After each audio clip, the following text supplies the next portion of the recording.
गुणपुर ठारे स्वर्गत रश्मि को न्याय देवा दाबी रे आज गुड़ारी प्रेस यूनियन पक्षर कैंडल शोभायात्रा अनुष्ठित हो जाइछि।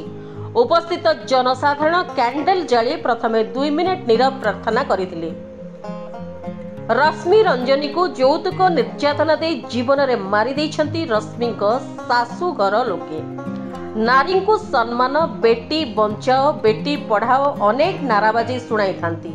नारी केते सुरक्षित केते जे सम्मान दिया जाउछि एहा उदाहरण स्वरूप।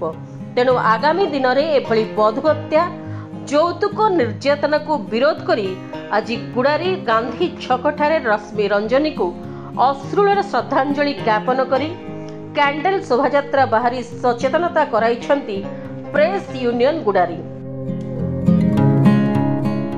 अभियुक्तकारी को कठोर कठोर दंड दिया जाइथिले रश्मि रंजनी को आत्मा शांति पाई पारि थांता। सरकार को अनुरोध, यौतुक जनित समस्या बधू हत्या भली समस्या किभली आम राज्य हटिबो सेथि प्रति ध्यान देबे बोली अनुरोध करा जाइथिला।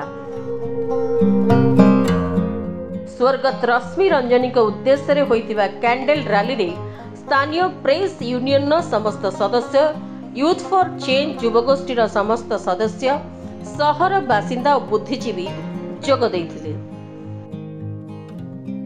जड़े जदि पुलिस विभाग सुरक्षा कर्मी नारी को निर्यातना दिए आ माँ परिवार जदि सुपरवाइजर जड़े शिशु विकास योजना कार्यरत सुपरवाइजर से जदि बधू को निर्यातना दियंती ताहले आमे कौन बुझा से आम अंचल रे जदि महिला मान को शिक्षा देउछंती कौन बधू हत्या कर, नारी हत्या कर, यौतुक निर्यातना कर।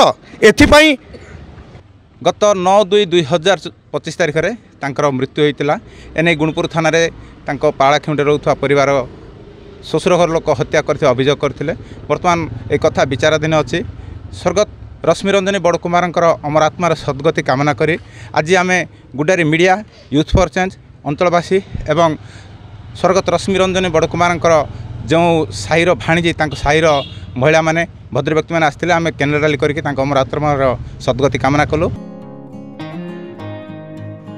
रायगड़ा जिला गुड़ारी ब्लॉक रु लोकनाथ साहू को रिपोर्ट, रिपब्लिक ओडिशा, साधारण लोकों स्वर।